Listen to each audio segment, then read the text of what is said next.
Assalamualaikum warahmatullahi wabarakatuh. Bismillahirrahmanirrahim. Alhamdulillahirabbil alamin. Wabihi nasta'inu ala umuri dunya waddin. Wassalatu wassalamu ala asyrafil anbiya'i wal mursalin. Sayyidina wa maulana Muhammad sallallahu alaihi wasallam. Allahumma ftahli futuhal arifina bihikmatika wangsyur alayya rahmataka wa dzakirni ma nasitu ya dzal jalali wal ikram. Qala al-musannifu rahimahullahu ta'ala wa nafa'ana bihi wa bi ulumihi fid dharaini amin ya rabbal alamin. Pada kesempatan kali ini saya akan mengkaji salah satu karya monumental yang berasal dari ulama besar Islam, yakni kitab As-Siyasah Asy-Syar'iyyah fi Islahir Ra'i war Ra'iyah, karangan Syekhul Islam Ibnu Taimiyah. Beliau adalah seorang ulama besar pada abad ke-7 Hijriah. Beliau dikenal sebagai tokoh pembaharu dalam pemikiran politik Islam. Pada makro kali ini akan dibahas tentang bagaimana seorang pemimpin itu menegakkan keadilan, memperbaiki agama, juga mengatur urusan dunia rakyatnya agar sesuai dengan prinsip-prinsip syariat Islam. Bismillahirrahmanirrahim.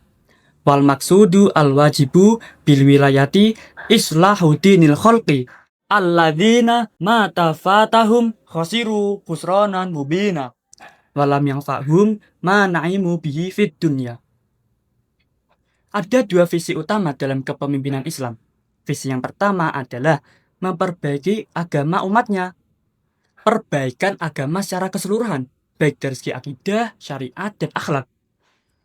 Pertama, dari segi akidah, seorang pemimpin itu harus menjadi benteng keimanan bagi umatnya, memastikan bahwa mereka tidak terjerumus ke dalam kemusyrikan, pemikiran sesat, atau ideologi yang bisa melemahkan keimanan mereka. Kedua, dari sisi syariat, seorang pemimpin itu menanggung amanah yang besar untuk menegakkan hukum dan keadilan. Ia wajib memastikan agar sistem sosial, ekonomi, hukum itu berjalan sesuai dengan prinsip-prinsip syariat Islam. Tidak ada yang boleh tertindas, juga tidak ada yang boleh dirugikan. Yang ketiga, dari sisi akhlak, seorang pemimpin itu adalah teladan moral bagi rakyatnya. Ucapan, perbuatannya itu menjadi cermin bagi masyarakat. Ketika masyarakat itu berakhlak baik, maka pemimpin berhasil menumbuhkan nilai agama pada mereka. Namun, ketika suatu bangsa itu kehilangan agamanya, rusak akidahnya, diabaikan syariatnya, runtuh akhlaknya, maka itulah khusronan mubina, kerugian yang besar. Sebesar apapun kemajuan yang dicapai di dunia akan terasa hampa tanpa nilai spiritual.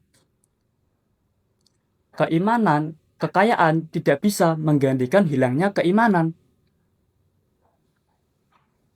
Kemudian, visi yang kedua menurut Syekh Ibnu Taimiyah yaitu wa islahuma la yaqumu ad-dinu illa bihi min amri dunyahu, yakni memperbaiki urusan dunia rakyatnya yang tanpanya agama tidak bisa ditegakkan.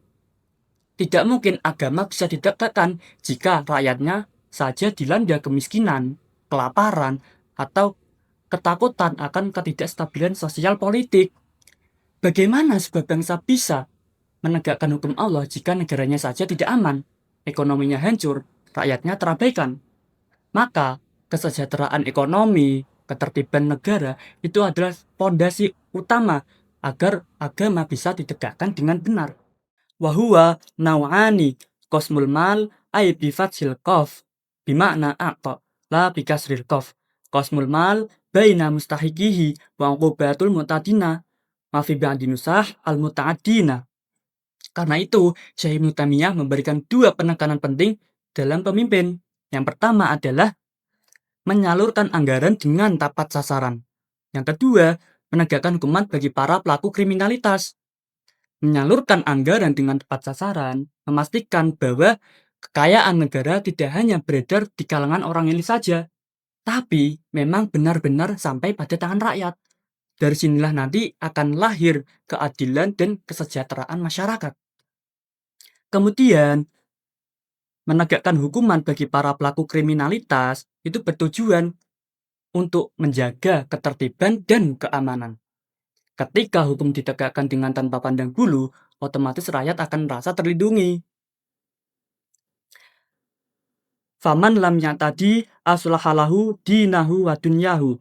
Walihada kana Umar bin Khattab radhiyallahu an yaqul innama ba'athtu ummali ilaikum liyu'allimukum kitaba rabbikum wa sunnata nabiyikum wa yaksimu bainakum fai'akum. Maka barang siapa yang tidak berbuat kriminalitas, maka Allah akan memperbaiki baginya dalam konteks agama dan dunianya.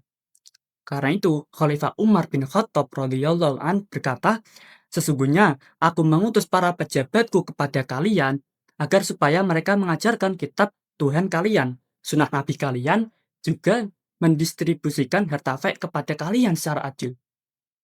Mengapa Khalifah Umar memerintahkan hal tersebut? Karena beliau tahu, bila pemimpin itu hanya fokus pada ekonomi saja tanpa memperhatikan agama, maka rakyat akan hidup tanpa moral. Begitu juga jika hanya memperhatikan agama saja tanpa memperhatikan keadilan dan kesejahteraan masyarakat, maka rakyat akan mengalami penderitaan yang bisa melemahkan keimanan mereka. Dalam Al-Quran surat Al-Hasyr ayat 7, Allah berfirman, Ma'afa Allahu ala rasulihi falillah min ahlil qura falillahi walil rasul walidil qurba wal yatama wal masakin wa ibnis sabil kaila yakuna dulatam bainal agniya'i minkum wa ma atakum rasulu fakhuduhu wa ma nahakum anhu fangtahu wattaqullah innallaha syadidul iqab. Artinya, apa saja harta rampasan fek yang diberikan Allah kepada Rasulnya yang berasal dari penduduk kota-kota, maka adalah untuk Allah, untuk Rasul, orang kerabat Rasul, orang-orang yatim, orang-orang miskin, dan orang yang sedang dalam perjalanan. Agar harta itu tidak hanya beredar di antara orang-orang kaya saja di antara kalian. Apa yang diberikan Rasul kepadamu, maka terimalah, dan apa yang dilarangnya bagimu, maka tinggalkanlah. Dan bertakwalah kepada Allah, sesungguhnya Allah maha besar siksanya. Maka benarlah apa yang diberitakan oleh Khalifah Umar. Beliau tidak ingin para pejabatnya itu suka menindas. Pejabat adalah pelayan publik. Dengan mereka mengajarkan Al-Quran dan As-Sunnah, maka otomatis mereka akan selalu diingatkan akan nilai-nilai amanah dan tanggung jawab. Dengan mereka membagikan harta fek secara adil, otomatis hak-hak rakyat pun akan terpenuhi. Maka maraknya praktek korupsi, ketidakadilan sosial, kebijakan yang tidak berpihak ke rakyat kecil, maka itu adalah suatu bentuk kegagalan dari qasmul mal baina mustahiqihi wa uqubatul mu'tadina. Banyaknya pejabat yang suka menimbun harta daripada berjuang untuk mensejahterakan rakyatnya, yang kaya makin kaya, yang miskin malah makin miskin. Padahal seharusnya mereka menjadi pengayom bagi umatnya. Falamma tanggoyaros ar-ra'yatu min wajhin waru'atu min wajhin tanaqadas wa fi ba'di nusakh tanaqasat al-umuru. Namun, ketika pejabat dan rakyat itu berbeda pemikiran dalam hal cara pandang, sikap, maka akan terjadi kekacauan dalam segala lini kehidupan. Maka ketika pejabat menetapkan kebijakan secara tergesa-gesa tanpa melibatkan partisipasi dan dialog ataupun musyawarah dengan rakyat, konsekuensinya akan ada jarak antara apa yang diinginkan oleh rakyat dengan yang menjadi kebijakan pemerintah. Padahal dalam konsep masyarakat komunikatif, seharusnya kebijakan yang baik itu lahir dari komunikasi yang terbuka dan rasional.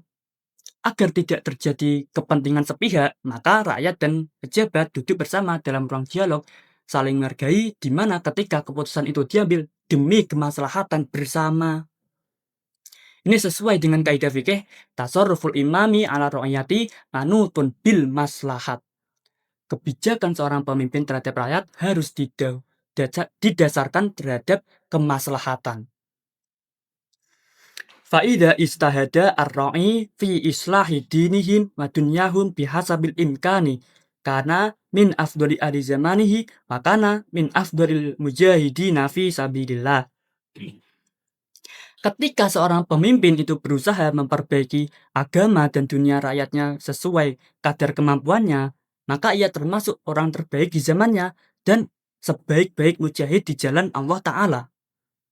Artinya, seorang pemimpin itu tidak dituntut untuk sempurna, tapi dituntut untuk bersungguh-sungguh dan beristihad dalam memperbaiki dua visi utama, yakni islahu dinil khalqi wa islahu amri dunyahum. Maka benar Syekh Ibnu Taimiyah mengatakan pemimpin yang seperti ini itu adalah mujahid di jalan Allah Ta'ala. Dalam konteks bukan jihad di medan perang, tapi jihad jalan pengabdian untuk menegakkan hukum dan mensejahterakan masyarakatnya. Faqad ruya yaumun min imamin adilin afdalu min ibadati sittina sanatan. Telah diriwayatkan satu hari dari pemimpin yang adil itu lebih baik daripada ibadah selama 60 tahun. Mengapa bisa begitu? Karena keadilan seorang pemimpin itu dampaknya meluas hingga mencakup kehidupan banyak orang. Ibadah individu hanya memberi kemanfaatan bagi dirinya sendiri, tapi keadilan sosial, keadilan pemimpin itu membawa kemaslahatan bagi seluruh umatnya. Satu keputusan yang adil itu bisa memenuhi hak-hak mereka yang lemah dan menyingkirkan kezaliman. Maka dari itu, satu hari pemimpin yang adil itu lebih baik nilainya mengungguli daripada ibadah selama 60 tahun yang tanpa kemaslahatan sosial. Fi musnadil imami Ahmad anin Nabi sallallahu alaihi wasallam annahu qol ahabbul khalqi ilallahi imamun adilun wa abgaduhum ilaihi imamun jairun. Dan dalam musnad Imam Ahmad dikatakan bahwasanya Nabi sallallahu alaihi wasallam bersabda, makhluk yang paling dicintai oleh Allah adalah imam yang adil dan makhluk yang paling dibenci oleh Allah adalah imam yang zalim. Pada intinya, Syekh Ibnu Taimiyah memberikan penekanan bahwasanya kepemimpinan dalam Islam itu adalah amanah yang besar, beban yang harus dipertanggungjawabkan kelak di hadapan Allah Subhanahu wa taala. Seorang pemimpin adalah mereka yang tulus memperbaiki islahu dinil khalqi wa islahu amri dunyahum. Maka jangan kaget jikalau beliau Syekh Ibnu Taimiyah menyebutkan bahwa pemimpin yang demikian itu adalah pejuang di jalan Allah Ta'ala karena setiap hari ia berjuang untuk menegakkan keadilan dan sejahterakan umatnya. Bahkan dikatakan dalam hadis, satu hari bagi seorang pemimpin yang adil itu lebih baik daripada ibadah selama 60 tahun. Artinya, dalam satu keputusan yang adil itu bisa membawa kemaslahatan dan keberkahan bagi umatnya. Sedangkan satu keputusan yang zalim itu bisa menghancurkan bangsanya. Karena itu, kitab ini As-Siyasah Asy'ariyah fi Islahir Ra'i war Ra'iyah karangan Syekh Ibnu Taimiyah sangat layak, cocok untuk dibaca bagi mereka yang sedang mengemban amanah tugas kepemimpinan. Entah itu dalam lingkup besar maupun kecil.